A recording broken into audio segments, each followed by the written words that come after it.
નમસ્કાર, મંતવ્ય ન્યૂઝમાં આપનું સ્વાગત છે। ઇન્ડિયા એટ 9 સાથે હું છું હિનલ। એન્ફોર્સમેન્ટ ડિરેક્ટોરેટ દ્વારા ધરપકડના વિરોધમાં દિલ્હીના મુખ્યમંત્રી અરવિંદ કેજરીવાલે દિલ્હી હાઈકોર્ટમાં અરજી કરી હતી, જેમાં તેમની ધરપકડને પડકારવામાં આવી હતી। આ દરમિયાન દિલ્હી હાઈકોર્ટમાં સુનાવણી વખતે કેજરીવાલે દલીલ કરી હતી કે અમને ચૂંટણી લડતા રોકવાના પ્રયાસ રૂપે મજબૂત પુરાવા વિના જ મારી ધરપકડ કરી લેવામાં આવી છે। તો કેજરીવાલના વકીલ સિંઘવીએ કહ્યું કે ઈડીના તમામ સમન્સ ગેરકાયદે હતા। ઈડીએ લેખિતમાં કંઈ જ આપ્યું નથી। ઘરે પણ કેજરીવાલનું નિવેદન લેવાના કોઈ પ્રયાસો થયા ન હતા। કેજરીવાલ સામે નિવેદન આપનારા લોકો પોતે પણ શંકાના ઘેરામાં છે। બંને પક્ષોની દલીલો સાંભળ્યા બાદ દિલ્હી હાઈકોર્ટે નિર્ણય સુરક્ષિત રાખ્યો છે। તો અભિષેક મનુ સિંઘવીએ દલીલ કરી છે। ઉલ્લેખનીય છે કે તાજેતરમાં જ સુપ્રીમ કોર્ટે આ મામલે જ આપ નેતા સંજયસિંહને શરતો હેઠળ જામીન આપ્યા હતા। હવે તેના પરથી કેજરીવાલને પણ આશા જાગી છે। આ દરમિયાન તેમના વકીલ સિંઘવીએ કોર્ટમાં કહ્યું કે કેજરીવાલ સામે કોઈ પુરાવા નથી, કોઈ મજબૂત આધાર વગર જ તેમના અસીલની ધરપકડ કરી લેવામાં આવે છે। તો કેજરીવાલની ધરપકડ ફક્ત તેમને અપમાનિત કરવા અને પરેશાન કરવા માટે કરાય છે। 2 વર્ષ જૂના કેસમાં 2024માં ધરપકડ સામે સવાલો ઉઠાવ્યા છે। તો જસ્ટિસ સુવર્ણકાંત શર્માની બેન્ચ સમક્ષ કેજરીવાલ વતી અભિષેક મનુ સિંઘવી હાજર થયા હતા અને તેમણે કહ્યું કે અમારા અસીલ કેજરીવાલની ધરપકડ એવા સમયે થઈ છે જે તેમને રાજકીય પ્રક્રિયામાં ભાગ લેતા રોકે છે। મતદાન પહેલા જ આમ આદમી પાર્ટીને ખતમ કરવાના પ્રયાસ થઈ રહ્યા છે। તો 2 વર્ષ જૂના કેસમાં 2024માં કેજરીવાલની ધરપકડ ઘણું બધું કહી જાય છે। આ ધરપકડનો સમય સ્પષ્ટ ગેરબંધારણીય ઉદ્દેશ્યનો સંકેત આપે છે। સેક્શન 19 હેઠળ શરતોનું પાલન પણ નથી થયું। કેજરીવાલની અરજી પર સુનાવણી દરમિયાન સિંઘવીએ સવાલ કર્યો કે પીએમએલમાં જામીન મેળવવી મુશ્કેલ છે, પરંતુ સેક્શન 19 હેઠળ ધરપકડ માટે શરતો રખાય છે। શું તેનું પાલન કરાયું? ધરપકડનો ઉદ્દેશ્ય બીજું જ કંઈક છે। શું કેજરીવાલ ભાગી જવાના હતા? સિંઘવી આ દરમિયાન ઈડીના વકીલ પર સુનાવણી ટાળવા માટેના પ્રયાસો ન કરવા પણ કહ્યું હતું, કેમ કે ઈડીના વકીલે એવો દાવો કર્યો હતો કે સિંઘવી જ્યાંથી દલીલો મૂકી રહ્યા છે તેની કોઈ કોપી તેમને અપાઈ નથી।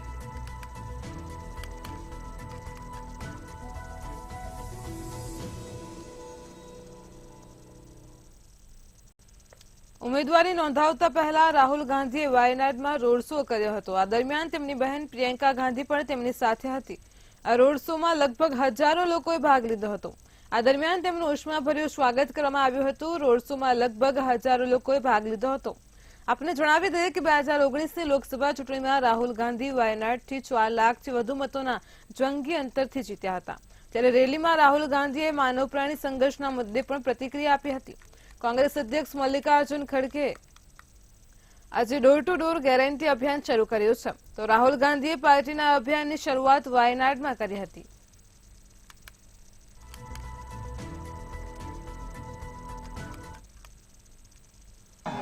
We have tried to pressurize the government on the medical college. I have written letters to the Chief Minister. We have tried to pressurize them on all these issues, but unfortunately, they have not moved forward. I am absolutely convinced that if we have a government in Delhi and when we get a government in Kerala, both of which we will do, we will resolve these issues for the people of Wayanad. તેલંગાણામાં પાણીને લઈને રાજકારણ ગરમાયું છે। હકીકતમાં બીઆરએસના કાર્યકારી પ્રમુખ KT રામારાવે press conference યોજીને રાજ્યમાં પાણીની અછત માટે કોંગ્રેસ સરકારને જવાબદાર ગણાવી હતી। કેટી રામારાવે કહ્યું કે નવેમ્બર-ડિસેમ્બર 2023માં ચૂંટણી દરમિયાન અમે સ્પષ્ટ કહ્યું હતું કે કેસીઆર એટલે કે પાણી અને કોંગ્રેસ એટલે આંસુ। બીઆરએસે કોંગ્રેસ સરકાર પર આરોપ લગાવ્યો છે।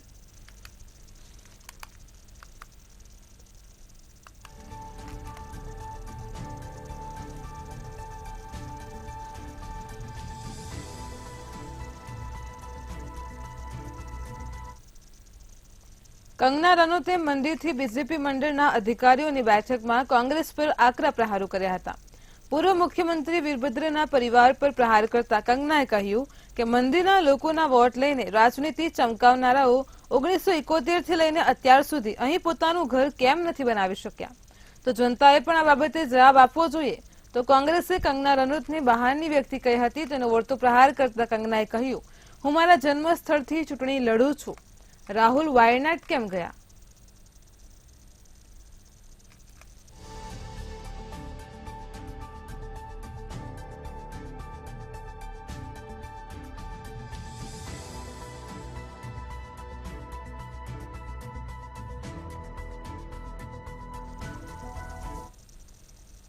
લોકસભાની ચૂંટણી પહેલા મહારાષ્ટ્રમાં ભાજપને મોટો ઝટકો લાગ્યો છે. જલગાંવના બીજેપી સાંસદ ઉન્મેશ પાટીલ આજે યુબીટી ચીફ ઉદ્ધવ ઠાકરેની હાજરીમાં ઉદ્ધવ જૂથમાં જોડાશે. શિવસેના સાંસદ સંજય રાઉતે માહિતી આપી હતી. 2019ની લોકસભા ચૂંટણીમાં ઉન્મેશ પાટીલ જલગાંવથી 7 લાખ મતો મેળવીને ચૂંટાયા હતા. તેઓ લોકસભામાં જિલ્લાના અનેક પડતર પ્રશ્નો ઉકેલવામાં સફળ રહ્યા છે.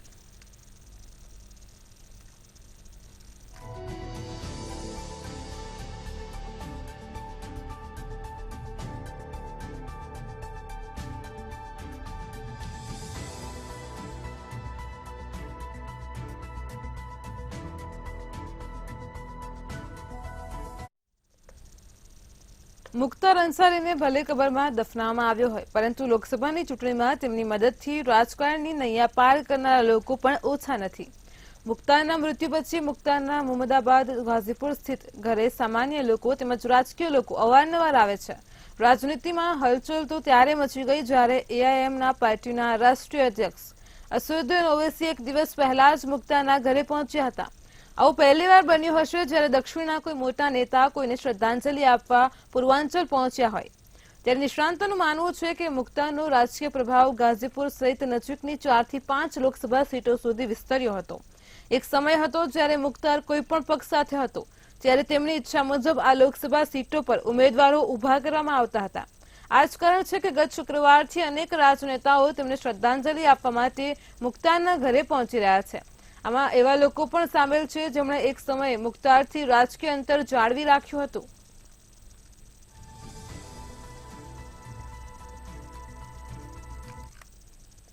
લોકસભા ચૂંટણીના બીજા તબક્કાના ઉમેદવારી પત્રો માટે આજે ભાજપ અને કોંગ્રેસના ઉમેદવારોએ ઉમેદવારી નોંધાવી હતી.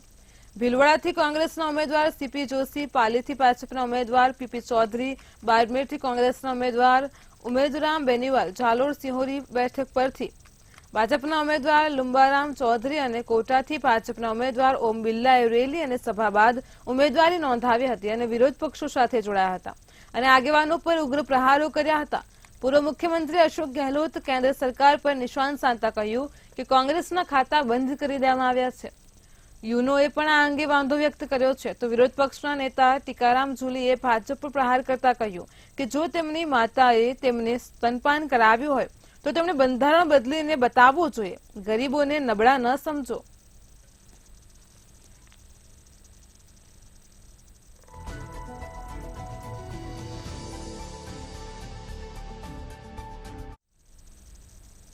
આંતરરાષ્ટ્રીય મુક્કેબાજ વિજેન્દ્ર કુમારે કોંગ્રેસને હાથતાળી આપીને ભાજપનો ખેસ ધારણ કર્યો છે. ભાજપ હેડક્વાર્ટર ખાતે ભાજપના મહાસચિવ વિનોદ તાવડેની ઉપસ્થિતિમાં વિજેન્દ્રને ખેસ પહેરાવીને ભાજપમાં આવકારવામાં આવ્યા હતા.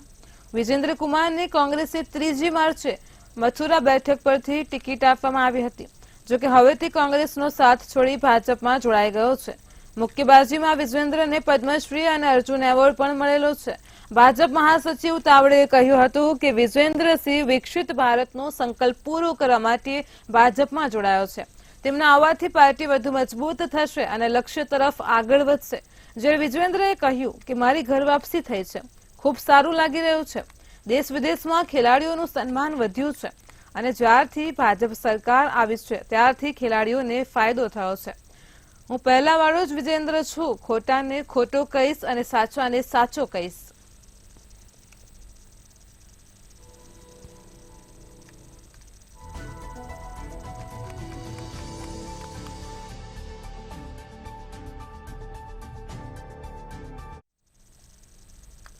દેશના વડાપ્રધાન નરેન્દ્ર મોદી દ્વારા મહિલાઓ માટે મહતરી વંદન યોજના શરૂ કરવામાં આવી છે અને છત્તીસગઢની મહિલાઓને આ યોજનાનો લાભ મળે છે. આ યોજનામાં મહિલાઓને દર મહિને 1000 રૂપિયાની રકમ મળે છે. સરકારે આ યોજનાનો પ્રથમ હપ્તો જાહેર કર્યો હતો ત્યારે 70 લાખથી વધુ મહિલાઓએ તેનો લાભ લીધો હતો. આજે સરકાર આ યોજનાનો બીજો હપ્તો જાહેર કર્યો છે. તમને જણાવી દઈએ કે આ યોજનાનો લાભ માત્ર છત્તીસગઢની મહિલા રહેવાસીઓને જ મળે છે અને માત્ર પરિણીતા અથવા વિધવા મહિલાઓ જ અરજી કરી શકે છે, જેમાં અરજદારની ઉંમર 23 થી 60 વર્ષની વચ્ચે અને પારિવારિક આવક 2.2 લાખથી ઓછી હોવી જોઈએ.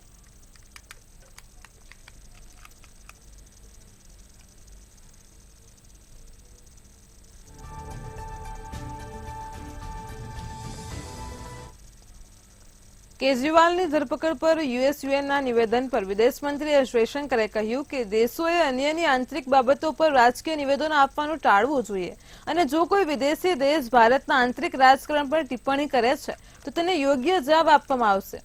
જયશંકરે એન્ફોર્સમેન્ટ ડિરેક્ટોરેટ દ્વારા દિલ્હીના મુખ્યમંત્રી અરવિંદ કેજરીવાલની ધરપકડ પર યુએસ અને જર્મનીના રાજદૂતો તેમજ સંયુક્ત રાષ્ટ્રના નિવેદનો સામે પણ વાંધો ઉઠાવ્યો હતો.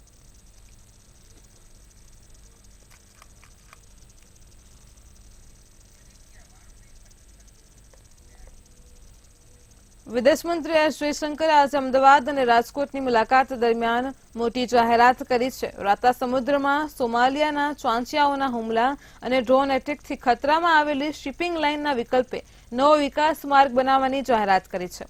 ગુજરાત અને મહારાષ્ટ્રના સમુદ્ર કિનારાથી અરબી સમુદ્ર પાર કરીને યુનાઇટેડ આરબ અમીરાત અને સાઉદી અરેબિયાને પાર કરીને ભૂમધ્ય સમુદ્રમાં થઈને અલગથી કનેક્ટિવિટી બનાવવામાં આવશે. આ માર્ગ વિકસાવીને સુએઝ કેનાલને સાવચ ચાતરી જોઈને પણ વેપાર ચાલુ રાખી શકાય તેવી વ્યવસ્થા કરવામાં આવી રહી છે. આ જ રીતે ઈરાન ચોબહાર થઈને રશિયા તરફ લઈ જવાઈ રહ્યો છે. સુએઝ કેનાલની સમસ્યાનો ઉકેલ લાવવામાં આવી રહ્યો છે.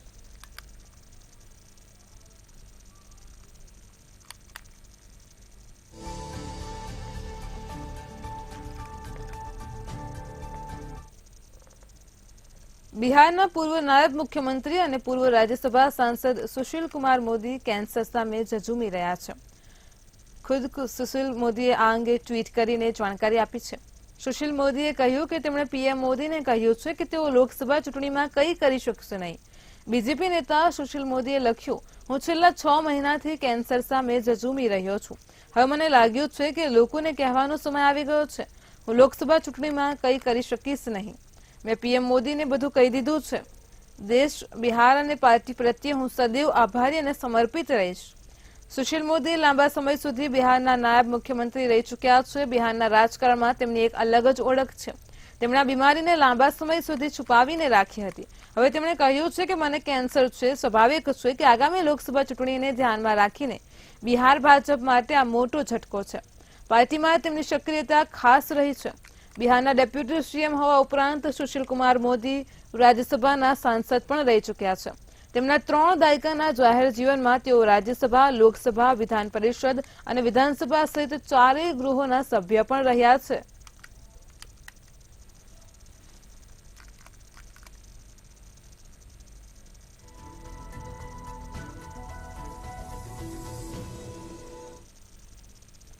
લોકસભા ચૂંટણી પહેલા ઇલેક્ટોરલ બોન્ડને મોટા સમાચાર સામે આવ્યા છે. સ્ટેટ બેંક ઓફ ઇન્ડિયાએ તેની શાખાઓમાંથી જાહેર કરાયેલા ઇલેક્ટોરલ બોન્ડના વેચાણ અને રોકડીકરણ માટેની તેની સ્ટાન્ડર્ડ ઓપરેટિંગ પ્રક્રિયા જાહેર કરવાનો ઇનકાર કર્યો છે.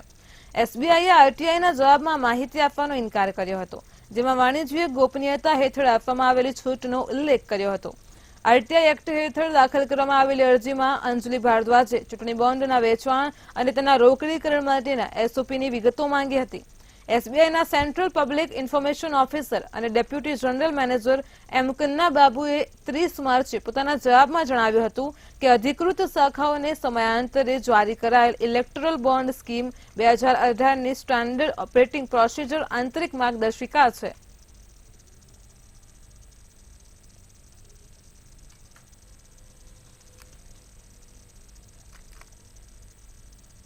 મહારાષ્ટ્રના છત્રપતિ સંભાજીનગરમાં કેન્ટોનમેન્ટ વિસ્તારમાં મકાનમાં ભયંકર આગમાં એક જ પરિવારના 7 લોકોના મોત થયા છે. સંભાજીનગરના છાવણી વિસ્તારમાં આવેલા એક મકાનમાં રાત્રે આગ ફાટી નીકળી હતી. મોતને ભેટેલા લોકોમાં 3 મહિલાઓ, 2 બાળકો અને 2 પુરુષોનો સમાવેશ થાય છે. બિલ્ડિંગમાં આગ લાગી ત્યારે પરિવાર સૂતો હતો. તમામ મૃતદેહોને છત્રપતિ સંભાજીનગરની સરકારી હોસ્પિટલમાં લઈ જવામાં આવ્યા હતા. જ્યારે ઘટનાને પગલે સ્થળ પર મોટી સંખ્યામાં લોકોના ટોળા ઉમટ્યા હતા. છત્રપતિ સંભાજીનગર પોલીસે જણાવ્યું હતું કે જે ઇમારતમાં આગ લાગી તે 3 માળની ઇમારત હતી. ગ્રાઉન્ડ ફ્લોર પર કપડાની દુકાન હતી, જેમાં આગ લાગી હતી. આગના કારણે ઉપરના માળે રહેતા પરિવારનું શ્વાસ રૂંધાવાથી મોત થયું હતું.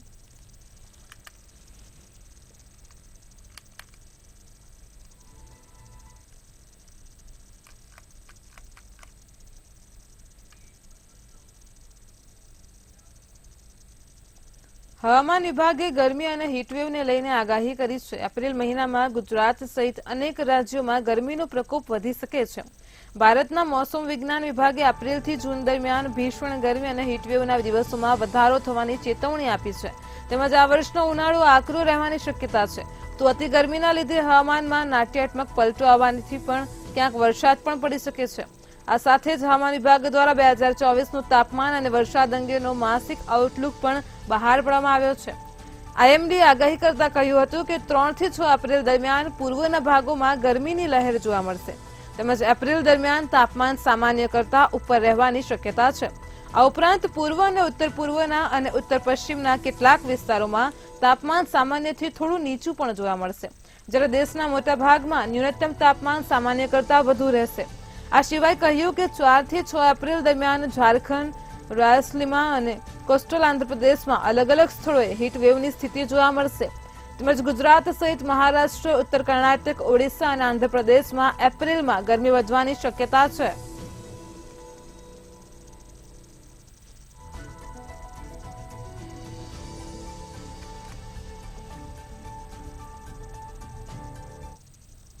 તાઇવાનમાં આજે વહેલી સવારે એક શક્તિશાળી ભૂકંપ આવ્યો હતો. 7.7ની તીવ્રતાનો ભૂકંપ આવતા તાઇવાનની રાજધાની તાઇપે ધ્રુજી ઉઠી છે.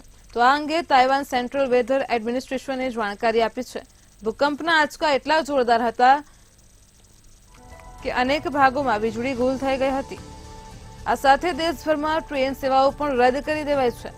આ ભૂકંપ એટલો જોરદાર હતો કે જાપાનના 2 દ્વીપો પર તો સુનામી પણ આવી ગઈ હતી. તાઇવાનમાં ભૂકંપના કારણે મોટા પાયે વિનાશ થયો છે. અનેક લોકો ઇમારતોમાં ફસાયા હોવાની આશંકા છે. તાઇવાન, જાપાન અને ફિલિપાઇન્સમાં સુનામીની ચેતવણી જારી કરવામાં આવી છે. જોકે ભૂકંપમાં હજુ સુધી કોઈ જાનહાનિના સમાચાર નથી. તાઇવાનમાં આવેલા આ ભૂકંપને 25 વર્ષમાં સૌથી ભયાનક ભૂકંપ ગણવામાં આવી રહ્યો છે. તાઇવાનમાં આવેલો આ ભૂકંપ એટલો શક્તિશાળી હતો કે તેના આંચકા શાંઘાઈમાં પણ અનુભવાયા હતા.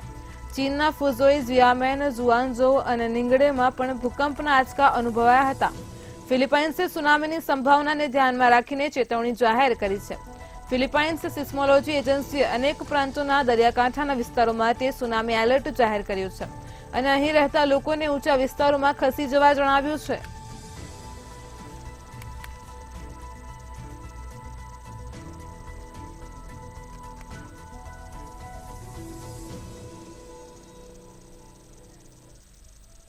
તાઇવાનમાં સવારે આવેલા ભૂકંપથી ગભરાટ ફેલાયો હતો. આ ભૂકંપ એટલો જોરદાર હતો કે ઘણી ઇમારતો કાટમાળમાં ફેરવાઈ ગઈ હતી. આ જોરદાર ભૂકંપ બાદ તાઇવાનમાં ટ્રેન સેવા સ્થગિત કરી દેવામાં આવી હતી. તાઇવાનમાં 25 વર્ષમાં સૌથી તેજ ભૂકંપ.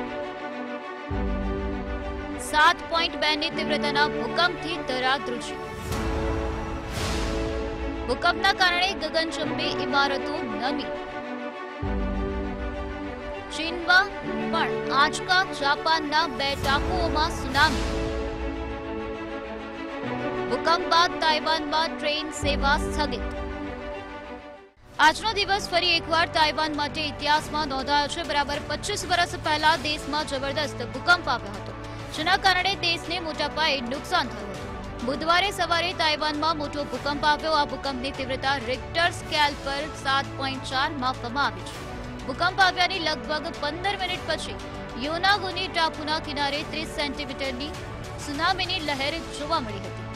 ઇશિગાકી અને મિયોકા ટાપુઓમાં નાના તરંગો માપવામાં આવ્યા હતા. તાઇવાન પ્રશાંત મહાસાગરના રિંગ ઓફ ફાયર પાસે સ્થિત છે, જેના કારણે આ વિસ્તારમાં હંમેશા ભૂકંપ આવે છે. જાપાન સેલ્ફ ડિફેન્સ ફોર્સે ઓકિનાવા પ્રદેશની આસપાસ સુનામીની અસર વિશે માહિતી એકત્રિત કરવા માટે વિમાનો મોકલ્યા હતા. ચીને ચીનની મુખ્ય ભૂમિ માટે સુનામીની કોઈ ચેતવણી જારી કરી નથી. હવાઈ અથવા યુએસ પેસિફિક પ્રદેશ ગુઆમ માટે સુનામીનો કોઈ ખતરો નથી. આ 25 વર્ષમાં સૌથી મજબૂત ભૂકંપ માનવામાં આવે છે. આ પહેલા 1999માં તાઇવાનમાં 7.6ની તીવ્રતાનો ભૂકંપ આવ્યો હતો, જેમાં હજારો લોકોના મોત થયા હતા. ભૂકંપ આવ્યાની લગભગ 15 મિનિટ પછી યોનાગુની ટાપુના કિનારે 30 સેન્ટીમીટરની સુનામીની લહેર જોવા મળી હતી. ઇશિગાકી અને મિયાકો ટાપુઓમાં નાના તરંગો માપવામાં આવ્યા હતા. ભૂકંપ સંબંધિત ઘણા વિડીયો સામે આવ્યા છે, જેમાં જોઈ શકાય છે કે ત્યાંની ઇમારતો નીચે તરફ નમેલી છે, જેના પરથી અંદાજ લગાવી શકાય છે આ ભૂકંપનો આંચકો કેટલો જોરદાર હોઈ શકે છે। ધરાશાયી થયેલી ઇમારતોમાં લોકો દટાયા હોવાની પણ આશંકા છે। તે જ સમયે જાપાને તેના દરિયા કિનારા માટે ચેતવણી જાહેર કરી છે। બ્યુરો રિપોર્ટ મંતવ્ય ન્યૂઝ। તુર્કીમાં ફરી એકવાર દુર્ઘટનાના અહેવાલ સામે આવ્યા છે, જેમાં ઇસ્તાંબુલની એક નાઇટ ક્લબમાં રિનોવેશન દરમિયાન એકાએક આગ ફાટી નીકળી હતી। આગમાં અત્યાર સુધીમાં 29 લોકોના મોત નીપજ્યા છે, જ્યારે ઇજાગ્રસ્ત થયેલા લોકોમાં 7 લોકોની હાલત ગંભીર છે, જેમને સારવાર માટે હોસ્પિટલ ખસેડવામાં આવ્યા છે। લોકોનું માનવું છે કે આ આગ કોઈ કાવતરાના ભાગરૂપે લગાવવામાં આવી હતી। આ બનાવની જાણ થતાં જ ફાયર વિભાગની ટીમ પણ ઘટનાસ્થળે પહોંચી ગઈ હતી। પાણીનો મારો ચલાવીને આગ પર કાબુ મેળવ્યો હતો। આ આગમાં જીવ ગુમાવનારા તમામ લોકો રિનોવેશનનું કામ કરતા મજૂરો હતા।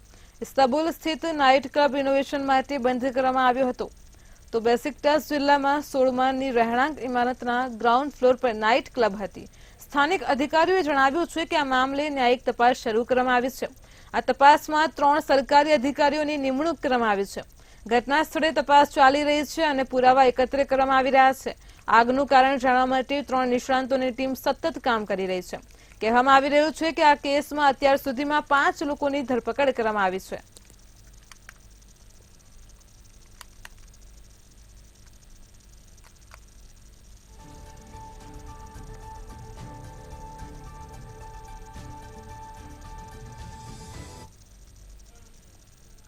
દક્ષિણ ફિનલેન્ડની એક માધ્યમિક શાળામાં 12 વર્ષના વિદ્યાર્થીએ ગોળીબાર કરતા અફરાતફરી મચી ગઈ હતી।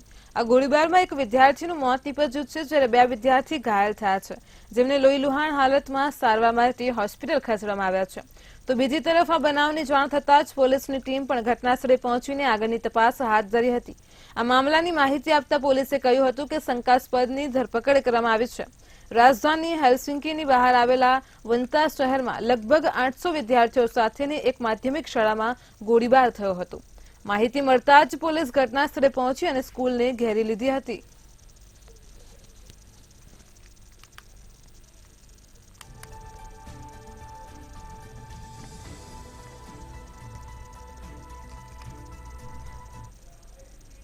ઉત્તર કોરિયાએ નક્કર પ્રોપેલન્ટ સાથે સંચાલિત બીજી નવી હાઇપરસોનિક મધ્યવર્તી રેન્જ મિસાઇલનું સફળ પરીક્ષણ કર્યું છે। આ પરીક્ષણને લીધે દક્ષિણ કોરિયા, જાપાન અને અમેરિકા ચિંતાગ્રસ્ત બની ગયા છે, કારણ કે તે દક્ષિણ કોરિયા, જાપાન અને પેસિફિક મહાસાગરમાં આવેલા ગ્વામ ટાપુ સ્થિત અમેરિકાના લશ્કરી મથકને પણ આવરી લઈ શકે તેમ છે। આ મિસાઇલ ઉત્તર કોરિયાના પાટનગર પ્યોગ્યા પાસેથી છોડાવવામાં આવ્યું હતું। માર્ચ 10 પછી ઉત્તર કોરિયાએ આવું પહેલું પરીક્ષણ કર્યું હતું અને તે પરીક્ષણ સમયે કિમ જોંગ ઉન પોતે હાજર રહ્યા હતા। કિમ જોંગ ઉને આ વર્ષે અમેરિકા તેમજ દક્ષિણ કોરિયા તેમ બંને દેશોમાં આવતી ચૂંટણી પૂર્વે તે દેશો પર દબાણ લાવવા જ આ પરીક્ષણ કર્યું હોવાનું માનવામાં આવે છે। આ પૂર્વે ઉને ICBMનું પણ સફળ પરીક્ષણ કર્યું હતું। આ મિસાઇલ અમેરિકાના ન્યૂયોર્ક, બાલ્ટિમોર, વોશિંગ્ટન અને માયામી સુધીના શહેરો સુધી પહોંચી શકે તેમ છે। તેટલું જ નહીં, પરંતુ તે શસ્ત્ર પરમાણુ બોમ્બ પણ વહી શકે તેમ છે।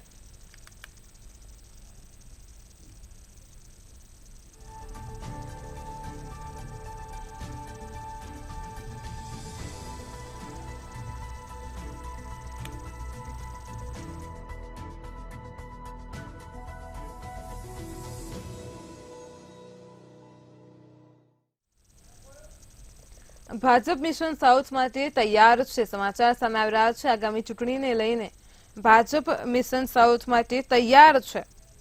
જે વિગતો સામે આવી રહી છે, પીએમ મોદી સાઉથના પ્રવાસે જશે। તો પીએમ મોદી 9-10 એપ્રિલ અને 13-14 એપ્રિલે તમિલનાડુના પ્રવાસે જશે। 4 દિવસ જબરજસ્ત પ્રચાર કરશે પીએમ મોદી। તમિલનાડુમાં 4 દિવસ પ્રચાર કરશે PM Modi. Rally, road show અને સભાઓને ગજાવશે। તો મિશન સાઉથ માટે ભાજપ પક્ષ તૈયાર છે। પીએમ મોદી આગામી 4 દિવસ તમિલનાડુમાં જશે। 9-10 એપ્રિલ અને 13-14 એપ્રિલે તે તમિલનાડુના પ્રવાસે છે। પીએમ મોદી રેલી કરશે, રોડ શો કરશે અને સભાઓને ગજાવશે। તો આ 4 દિવસ પીએમ નરેન્દ્ર મોદી જબરજસ્ત પ્રચાર કરશે।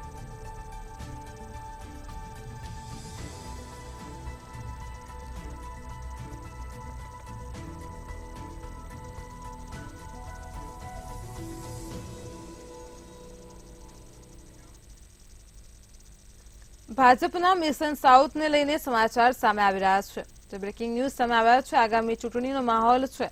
ભાજપ પક્ષનું મિશન સાઉથ હવે તૈયાર છે. તે દરમિયાન તમિલનાડુમાં જંગી જીત મેળવવા અમિત શાહ પ્રચંડ પ્રચાર કરશે. કેન્દ્રીય ગૃહમંત્રી આવતીકાલથી 2 દિવસ તમિલનાડુમાં છે. ચૂંટણીને લઈને જંગી બહુમતીથી જીત મેળવવા માટે પ્રચંડ પ્રચાર કરશે. 2 દિવસમાં 3 થી વધારે રોડ શો કરશે. તો 2 દિવસના પ્રવાસમાં કાર્યકર્તાઓ સાથે બેઠક પણ કરશે.